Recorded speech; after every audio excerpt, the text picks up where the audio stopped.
Check, check, 1 2 1 2.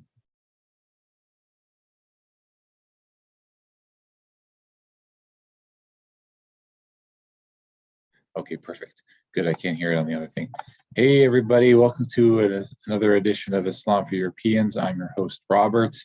I have no guest today, so today is an open invite. I'm just going to take some minutes to post the Zoom link in the chat right now. Let's see here. Oh, I see. We get there. My video. Zoom. Okay, still figuring a lot of this stuff out. Okay, good. Okay, let's post the link and everything. Chat, copy.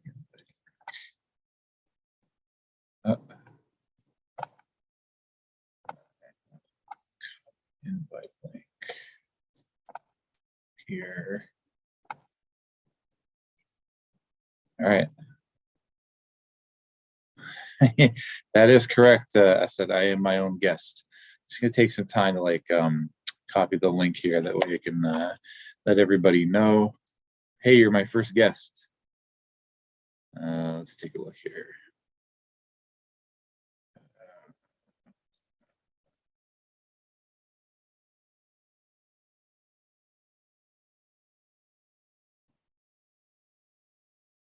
Oh, I got 2 viewers. Right on.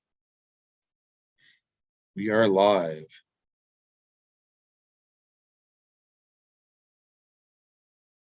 Oh, I got 2 viewers. All right.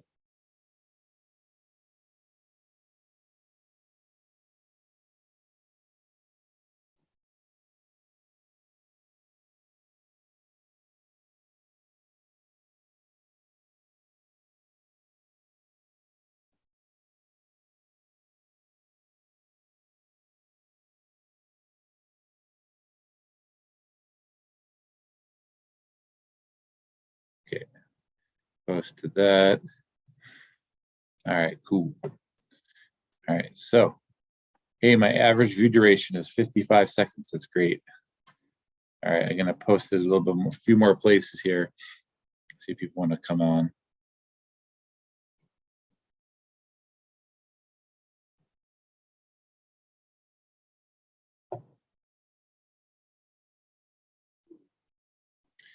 Okay.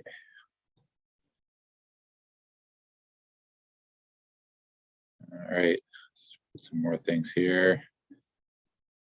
All right. That's that. Yeah, hopefully we get some more views of this.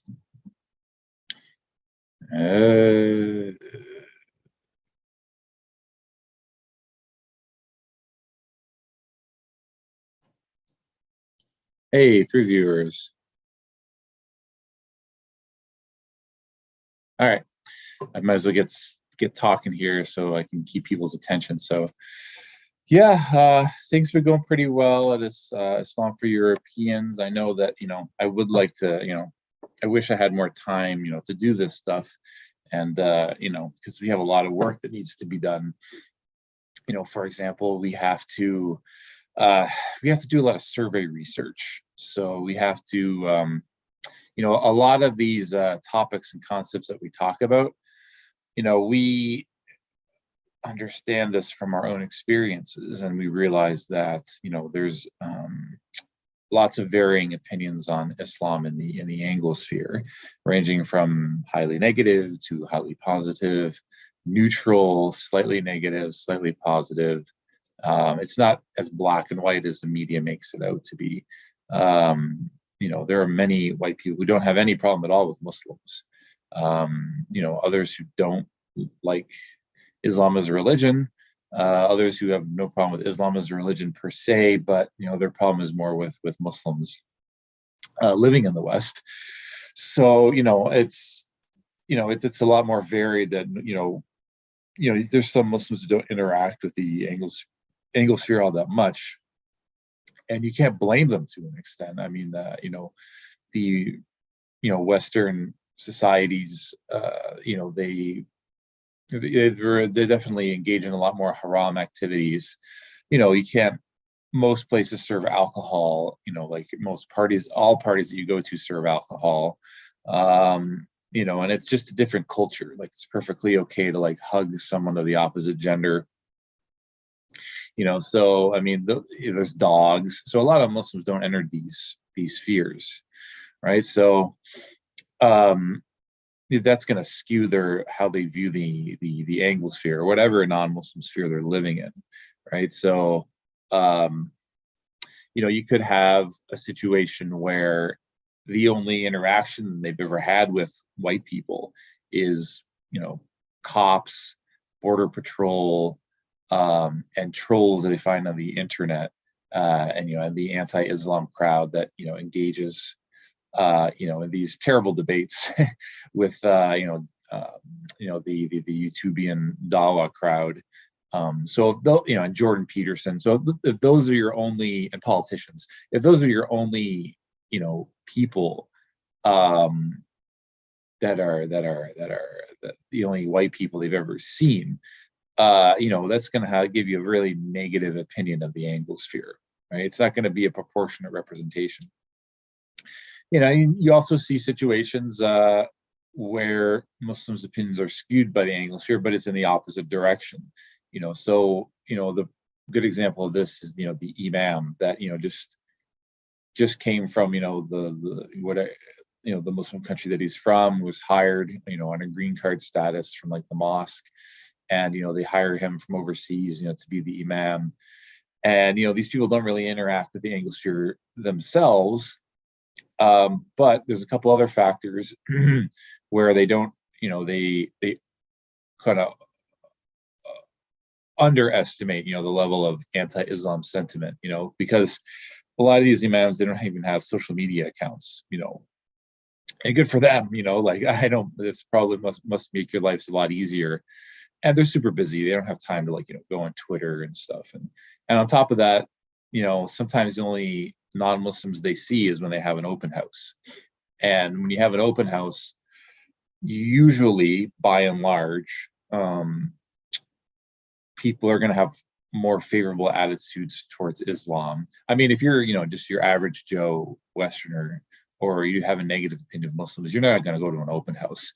You're not going to go to a dawah booth unless you're really like, these kind of anti-Islam people. So, I've seen situations where the imam kind of overestimates, how nice people are, in the Anglosphere. So they may think that the overall majority of white people don't have a problem with Islam and Muslims. That's not true either. So the answer lies somewhere in the middle. So when you have these imams who are never interact with the Anglosphere all that much, trying to reach out to Muslim youth, and a lot of these Muslim youth, they feel marginalized in the West, which is totally understandable. There's a huge disconnect there. Like you have the imam who only sees non-Muslims and white people, or non-Muslim white people when he's at an open house, or his outreach. So,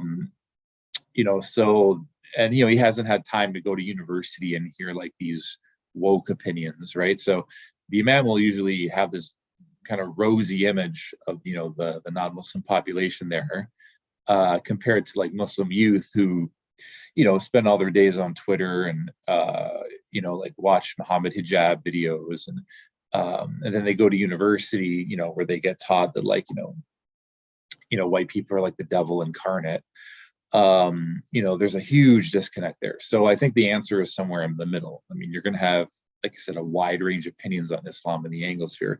As seen with my recent poll, I polled white Canadians who were part of the Freedom Convoy, and the thoughts and opinions on Islam was very varied. 20% said, I asked them, white Canadians, what are your opinions on Islam? 20% said positive, 37% said neutral, 14% said slightly negative, and 29% said highly negative. right? So it's a range, right?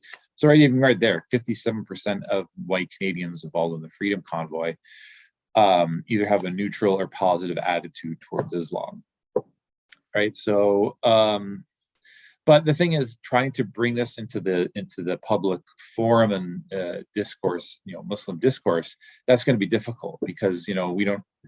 There's not much statistics on that. There's not a lot of data, and people, in Western countries, white people aren't normally surveyed as like a demographic. Maybe nth generation Canadians, but no one really does survey opinions like what white people think. So, and on top of that, there are lots of white people who are against, the invasions of Iraq, for example, in 2003. That's done and dusted, unfortunately. I mean, done and dusted. I mean, subhanAllah, I mean, the destruction of the Muslim world has just it was absolutely horrific. And I can't even imagine what it's like to be, a Muslim living in those countries. And even if, your country wasn't invaded per se, you're still having to deal with like dictatorial governments and, oppression of the population. And, these dictatorial governments are propped up by the United States government, the deep state, and the UK government. And, so it's really horrible, what's happened to the Muslim world. But again, I mean, there's a lot of whites who don't really understand like these dynamics. They don't really know what's going on in the Muslim world. It's for them, it's just, they live their life. They work 9 to 5, they come home, they take care of their kids, and they don't have really much time to think about world politics, right? And for the ones who do, I mean, you see, a lot of them say, hey, we should not go to war with any country. They just, want peace and love. Yeah, you have there's a segment of the white population that's super gung ho. They want to like kick all the immigrants out, and, like bomb them back to the Stone Age. I mean, that opinion is there, but it's not as prevalent as people think, right? So yeah, but without statistics, we don't have much to go on. I mean, if I were to debate, someone who would be our detractor, and to try to explain this to them, it would be met with a lot of opposition. They'd say, where's your data? There's no data on that. And you can extrapolate this to converts as well. There's just not a lot of data on converts in general, let alone converts by race or ethnicity. Usually when they talk about converts, like in a lot of these like Muslim Matters articles, they don't really try to distinguish, by ethnicity, race, and things like that. It's a very Medina model approach, as if like the experience of all converts is the same. I mean, if you talk to African American converts, that's totally not true. They're 100% right. White converts get treated far better than black converts. I mean, white converts get the accolades, when they first convert. They're given like high positions in the mosque. They're given, all this white savior status, like he's going to save the Muslim community. He's going to convert his family to Islam, and they'll have him give the khutbah, after a couple of weeks. And for African American converts, it's not nearly like that. The experience is totally different, right? I mean, if we don't just be honest and admit that there's these problems, we're never going to be able to move forward, right? It's just admit that like people belong in different communities. These communities are, they're specific, or they're grouped around, either ethnicity or language or heritage or shared nationality. And people stick basically in their own spheres. And this is what we see in large metropolitan cities. I mean, there's people from the Chinese Canadian community who only speak, Mandarin. They don't, they live in their own boroughs. I mean, there's like 3 or 4 Chinatowns just in Toronto alone.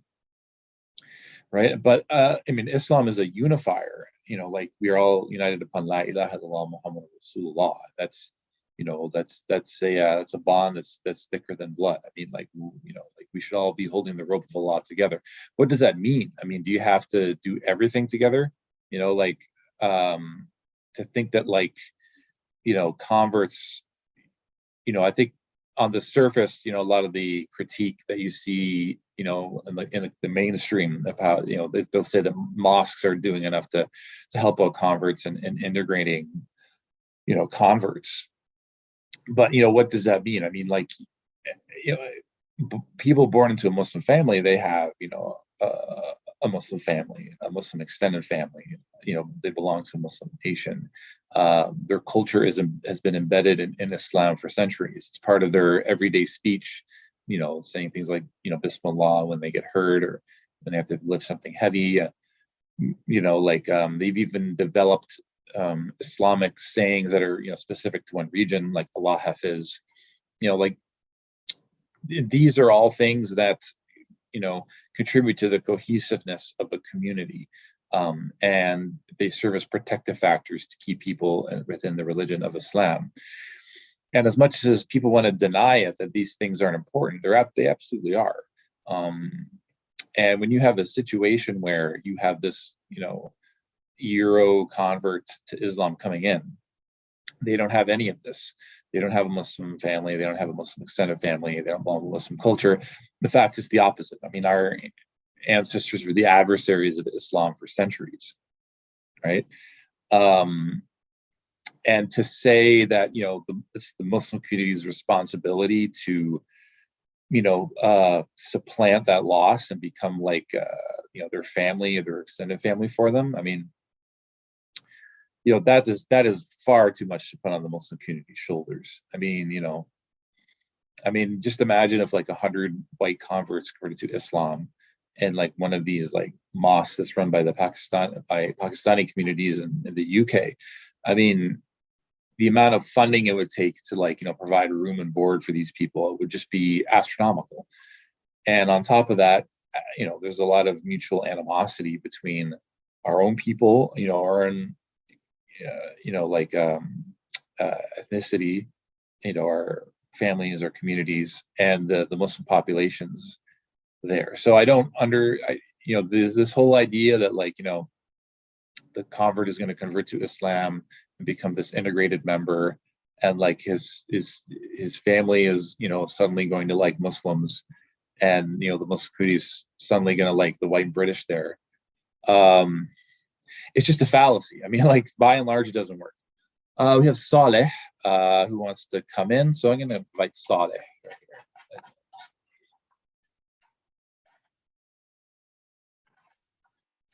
Okay, yeah. As-salaam. Okay, okay. Just went for connect audio. As-salamu alaikum wa rahmatullah wa barakatuh. Saleh, can you hear me? He's still connecting the audio. As-salamu alaikum, Saleh. Can you hear me? Yes, I can. Oh, alhamdulillah. Oh, you're on the audio on my computer. Sorry about that. I don't know why I'm not. I can't catch you on the headphones. Hold on. Oh, I'm not plugged into the headphones. Oh man, thanks for coming on, because I don't know if anyone could have heard me. All right, let me just plug this in. Assalamu alaikum, Saleh. Can you hear? Yeah, I can absolutely.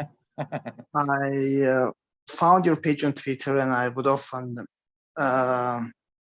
like your tweets and see what you're writing about. And then, so today, by mere coincidence, I saw your video and I saw your tweet, and I decided to join.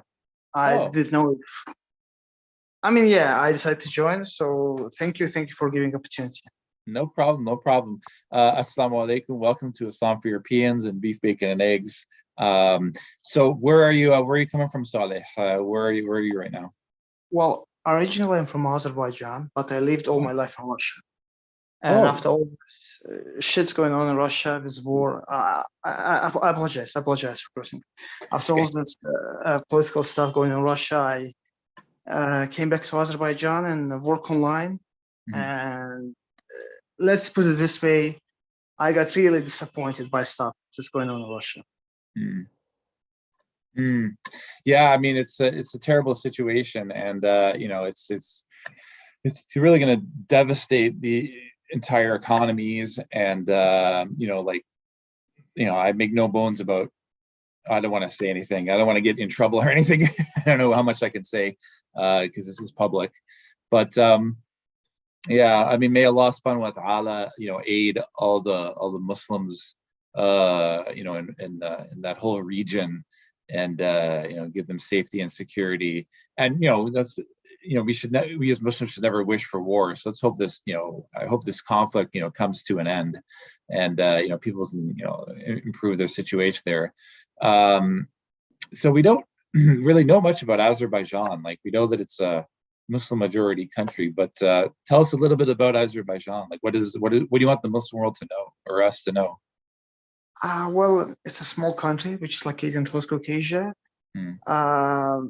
It's majority Muslim country, majority population of Muslims. There are Christians too and Jews. Christians are represented by Russian community, those who came during Soviet time, and Jews respected by the Jewish community. Largely Azerbaijanis are Shias, but they're a Sunni minority, and I belong to the Sunni minority. Okay. But it is one good thing to say: there is no sectarian tension, there is no sectarian violence, there is no sectarian issue in academia or in media. It's nowhere to be seen. So if there is one thing I'm proud, it's gonna be this. Yeah, I can't talk about much about we are really dependent on our national resources and stuff like this. And our football team hasn't been performing well, but it is one good thing to tell. It's definitely the lack of sectarian animosity and tension, and I hope it will keep being this way. Yeah, inshallah, it's like that way for years to come. I mean, from what you're telling me is true. Like Azerbaijan should be proud. I mean, the West is just oh my goodness, like academia in Western countries is just a nightmare. All it does is just ramp up people's anger towards one another, and the media as well. So what you're describing sounds like a utopia. I mean, there's lots of issues going on, I'm not gonna lie. Yeah. But if there is some stuff that I would like to highlight as positive, is this lack of those issues. And lack of in general, like there is no, I would say, interreligious tension at all, because I mean there are Russians everywhere, like in small cities and in big cities and villages, and Jews too, and Jewish community too, and like with those guys there's no problem at all. Like they go to the churches, they celebrate Christmas, they celebrate any other Christian festivals, Orthodox Christian festivals, and there haven't been an issue at all. Like, and I'm glad that those guys feel themselves safe and secure, and they don't feel there is some kind of pressure on them. Yeah. Would it be cool? Like, what's the feasibility of like Muslims actually like, because people don't really know a lot about Azerbaijan. Like, do people go there as tourists? Like, what's the tourist industry? Would it be cool to like for Muslims to visit Baku and just spend a couple of days? Absolutely. We have like a lot of tourists from Gulf countries, like Qatar, Kuwait, UAE coming often. We have tourists from Turkey, from post-Soviet countries like Russia, Ukraine, especially Russians, Ukrainians. They have been coming a lot lately for no reason. Yeah, we have tourists from, to a lesser degree, from Balkan countries like Serbia and Bosnia. Yeah, but mostly those who visit, they come from Gulf countries or from, ex-USSR or ex-Soviet countries. Wow. Okay. Yeah, man. That's awesome. Like, anything, it'd be cool to, pump your country up. I mean, like it's we want like all Muslim nations or all nations really to like have a stable economy, to like have be a place that's warm and welcoming, and like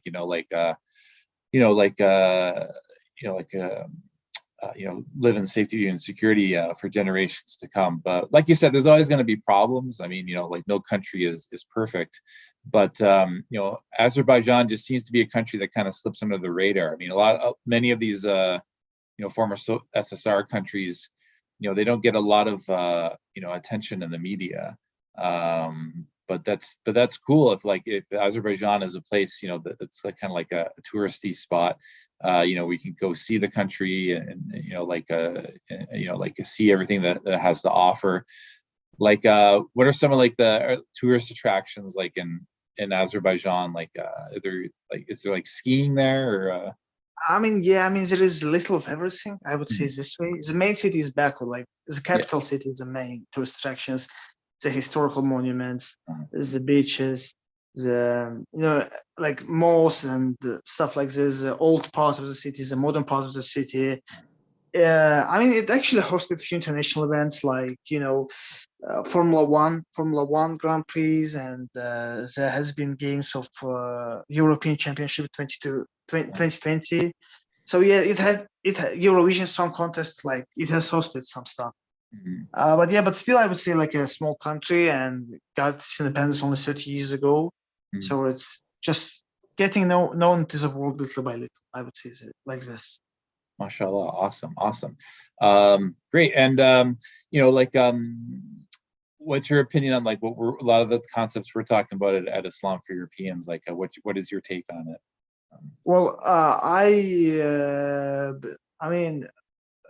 I believe that it's our obligation as Muslims to make converts comfortable, and I believe there's one thing about Islam: it's being international, universal. So I see sometimes that some people might not be too welcoming of converts, they sometimes have this anti-white sentiment. So stuff like this that makes me worried. So I believe my belief is that it's our obligation as Muslims to make converts welcome. And I will say this, and that has been said many times before me by different scholars. It's wrong to equate Islam to Arabic culture, and I believe it goes beyond Arabic culture. So it's anyone from any other part of the world, any part of Europe who wants to convert to Islam, he's more than welcome. And it doesn't mean that, let's say Icelandic or Norwegian person or German person, by converting to Islam, he loses his national or ethnic identity. No, you can be any European and Muslim, and it's perfectly fine. So there is no contradiction whatsoever, in my opinion. Thank you so much for your support, Saleh. I really appreciate it. So, are there a lot of some Russian converts to Islam in Azerbaijan? Are there like actual small populations of ethnically Russian Muslims there, or is the Muslim population by there also like ethnically Russian, or they define themselves as Azeri? I will put it this way.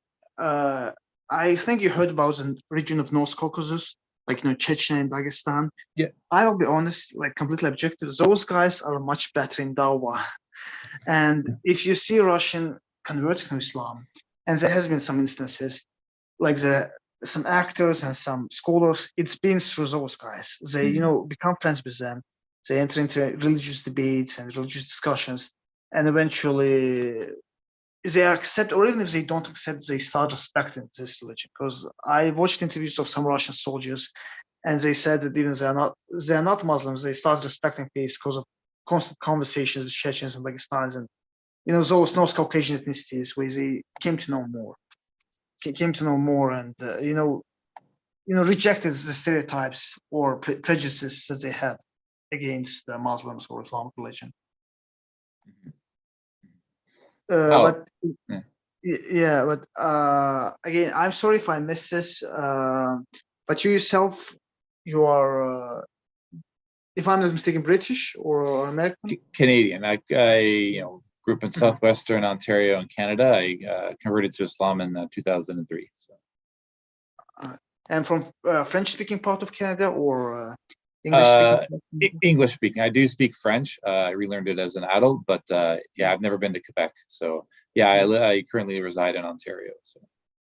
If it's okay if I ask you a question about Canada, about Islam in Canada? Yeah.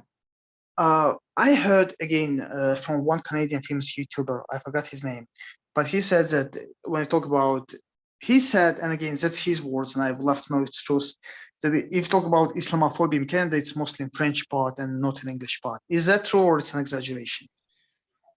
I'd say it's higher in Quebec and the French-speaking population, but that's because they're more secular. Like they kind of follow the French model to a degree, where it's complete secularization, and religion should just completely be kept out of the public sphere. So you have to to understand this, you got to understand the history of Quebec. So Quebec, unlike the rest of English-speaking Canada, was kind of basically ruled by the Catholic Church for many centuries. And the Catholic Church, the people didn't like that. They felt the Catholic Church was too oppressive.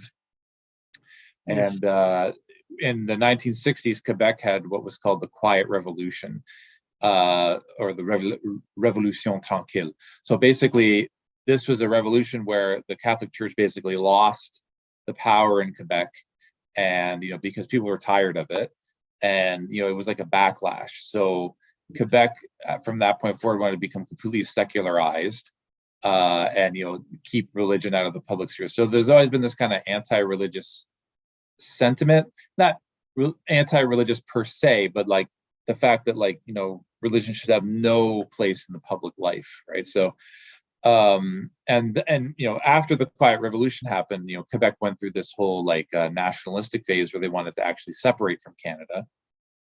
Yes. They had two referenda to try to exit Canada. One in 1980, they got 40% of the popular vote. In And Quebec, 1995 they were close, but they lost. Yeah, they lost by like 40,000 votes. So that's the history of Quebec. So that's the backdrop. But now you kind of add in the kind of anti-Islam sentiment from 9/11, and there's there you have Rebel Media, which tries. Ezra Levant is the Zionist owner of Rebel Media, and he's bilingual, so he speaks English and French. So he does a lot of work trying to grift to get Quebecers to hate Muslims more.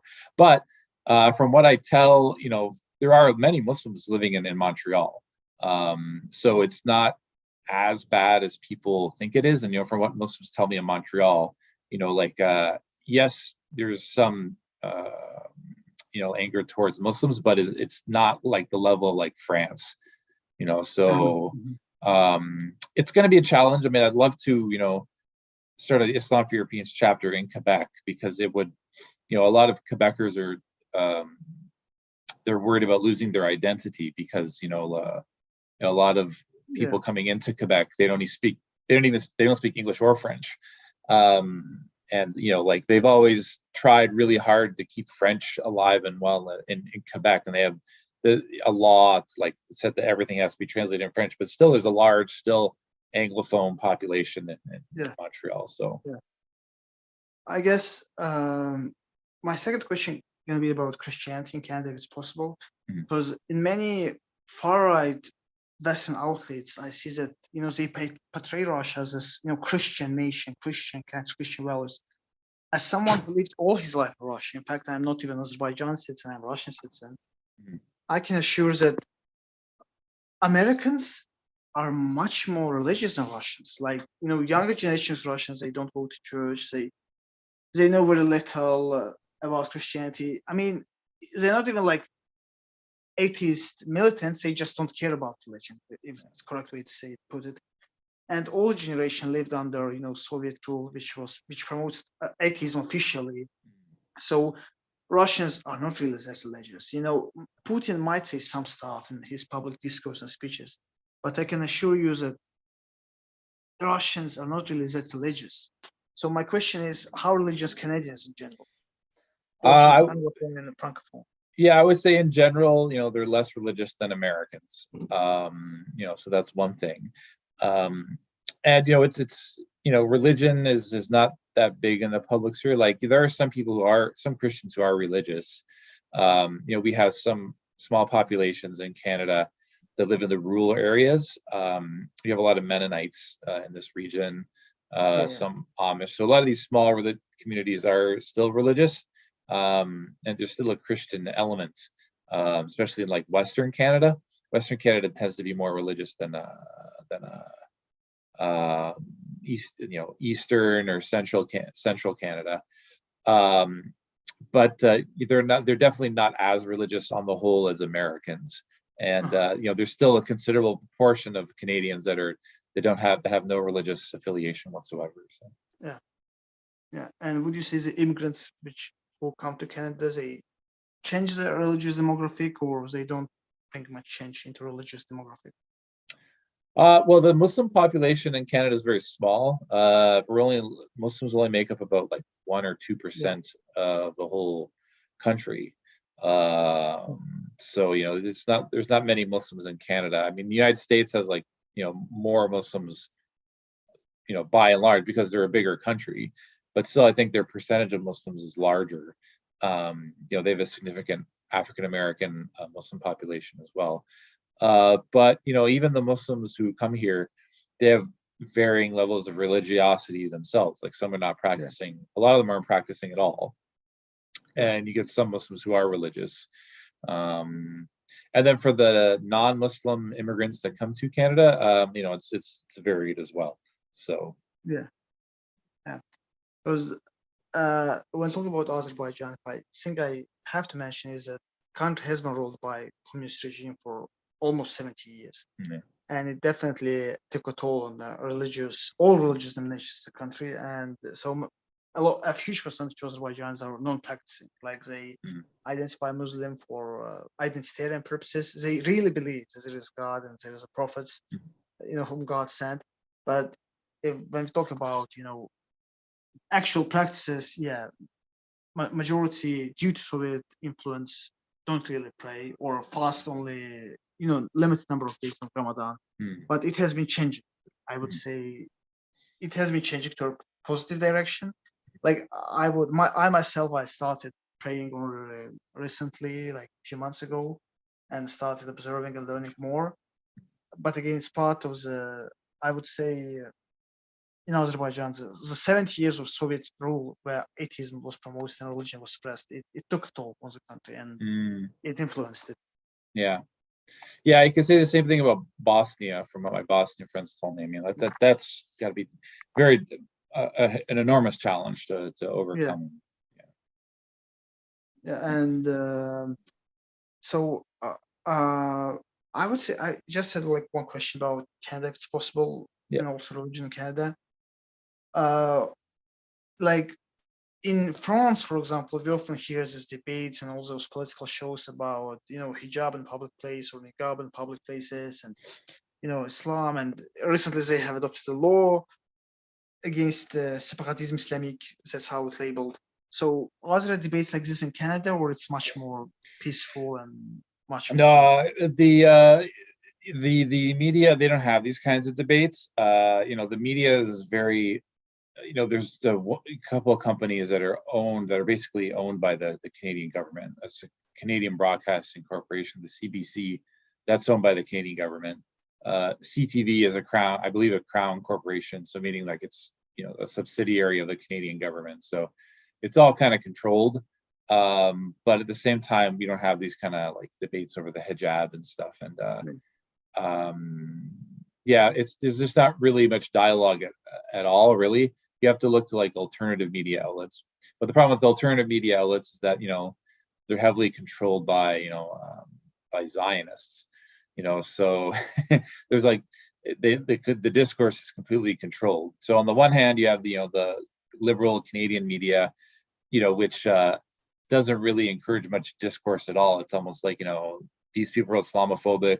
Okay, why? Well, they're just Islamophobic.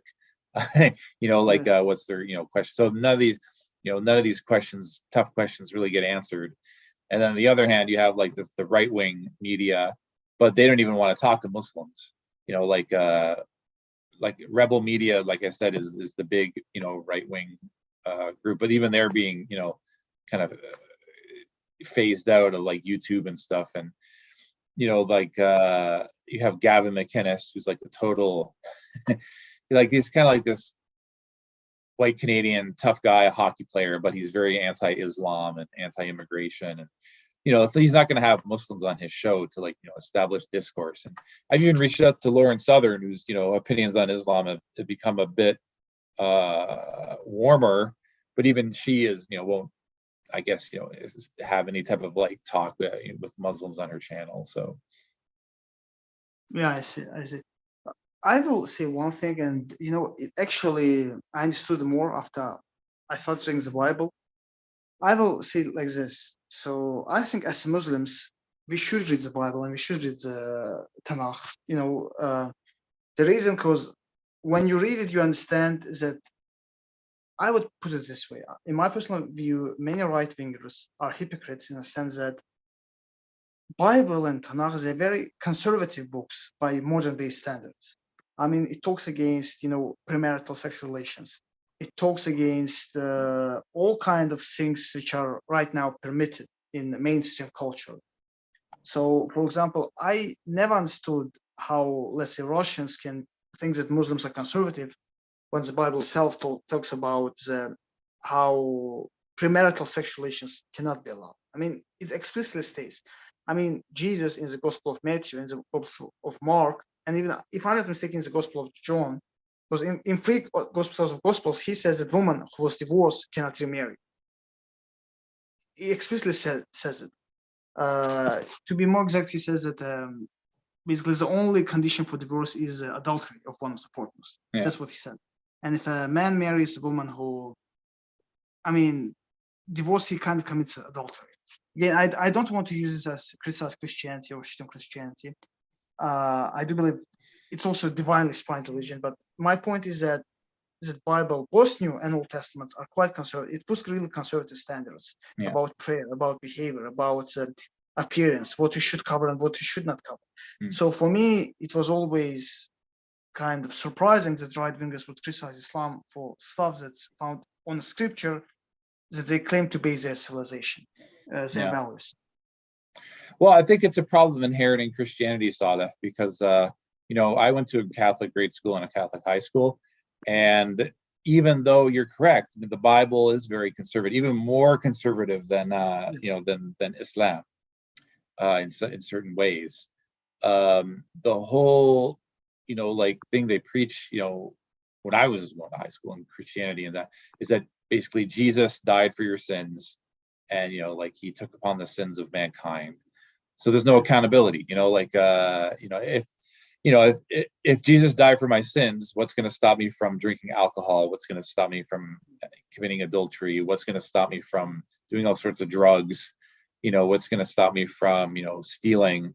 If Jesus is going to die for my sins anyway. So I think this was inherent in Christianity, and this is basically what led to liberalism, right? So unless the church has a really strict control on people, telling them what to think, and kind of have this draconian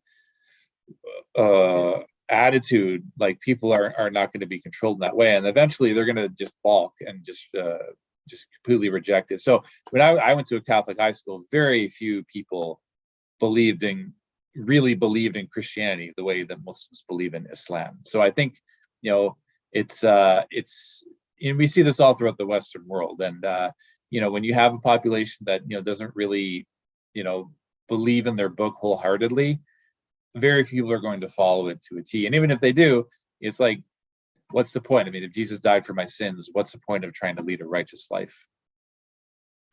Yeah.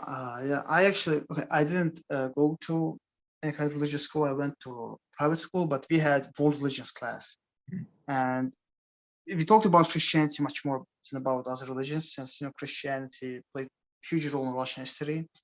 And what I remember is that how concept of Trinity were not explained to us. They didn't explain it to the kids because they saw that kids going to be confused. Yeah. So, and I would like to admit my ignorance. For a long time, I thought that Christians believe that Jesus is only Son of God and he's not God himself, because that's how it was taught in school. So when I was a college student and I realized, no, they also believe that Jesus is not only Son of God, but he's also God himself. He's one of the persons of the Holy Trinity. I would put it this way. I would say that most of my Russian friends, and I kept asking, and I kept asking, and I kept asking, they couldn't properly explain to me the concept of Holy Trinity. And for me, then I spent days and days researching on the internet. I think I got some understanding, but still, I would put it this way. most of Christians I know, and again, I say this with full respect. I don't want to criticize them or to marginalize them or anything, but I believe they don't really. I mean, they take this whole thing for granted. They don't really research it. They don't really try to challenge it. They like that's a belief. It may seem illogical, but we're just gonna follow it, and they don't go to deep, to research or to understand it better or stuff like this. Mm-hmm. Yeah, yeah, yeah, and and again, we don't, I gotta be very careful because, I don't want to insult Christians. I'm not here to Yeah, insult. I mean, I just want to mention I have no problem with some. I have my best friends Christians. I met many good friends who are Christians. I have absolute respect to religion. Mm-hmm. There may be some theological issues I disagree, but I swear to God, I have no problem, no issue, and the rights of Christians who live in Azerbaijan, I would defend their right to believe. Yeah, they believe in. Yeah, so absolutely. Go ahead. Yeah, no, I agree with you, Saleh, and yeah. So I mean, again, the Christians. I mean, they are the people of the book. They have a book. And so Allah, even Allah says that when they, the closest in religion to you, or the closest the closest to the Muslims are those that say we are Christians, because they recite the book, and they are not full of pride. And that's in the Quran. So there's many Christians, and we can definitely ally with Christians on many important issues. For example, the pushing of this transgender and things like that. So definitely, we, and I know this. We harbor no ill will, towards the Christian populations, and even in Muslim countries. There's a lot of, there's a lot of part of the reason why Islamophobia is so big in the West is that there's this narrative that the Christians are being oppressed in Muslim countries. And you can look to certain countries that do that, but these are ignorant people that don't know anything about Islam. So from what you're telling me, Azerbaijan, even though it's a Muslim majority nation, the Christian population, they're doing fine there. They're integrated into the greater. I would just one thing, like Azerbaijan had a conflict with Armenia, its neighbor, but I keep saying the conflict was purely ethnic. It has nothing to do with religion, because we have Christians, Russians who are serving in our armed forces. We have some other Christians, from small, really small ethnicities, like 200,000 people. They are Christians and they serve in our armed forces. Like some of them marry our people. Like and I will keep saying it, like they're Russian minority in Azerbaijan. It's like ideal minority, still really well integrated. Like they are good people, hardworking people. You never had trouble with them. Like there is a church not far from where I live. And I would never even had once trouble with those people. And even if tomorrow somebody would want to violate their rights, I would gladly defend those Christians, because really they just living their lives. They're not Islamophobic. You never hear them saying anything against Muslim Islam, or including any kind of hatred. And many of them are really good people, like really good people, just humble people, hardworking people. So and even Russia himself, like I had a professor of world religions who was a Christian priest, and you would think that since he's a priest, he's gonna portray Islam in a certain negative way or a biased way, but he never did. Like he was really good man, like really good man. So that's why I want to say. And when they say that as Christians in all of the Middle East, when all the Muslim world are oppressed, it's not true. Like at least in Azerbaijan, Russian Christians, they live. There's no difference, like at all, in income or in anything, or in government position or anything. We have like parliamentarians who are Russian Christians, and we have military, like singers. They are part of this country, integral part of this country. Mm-hmm. Mm-hmm. Yeah, I mean it's good to know, because we want to get the information right from the people. I'm so glad that you came on, Saleh, because you can you can tell us exactly what's going on in Azerbaijan. But yeah, I think we'll cut it. We'll end the stream in a couple of minutes. But did you have any parting words, Saleh? I mean, anything you want to say more about Azerbaijan, or the floor is yours. Go ahead. Yeah, I just one thing, and I hope it won't be controversial, about Islam and Russia, if it's possible. I believe I would put it this way.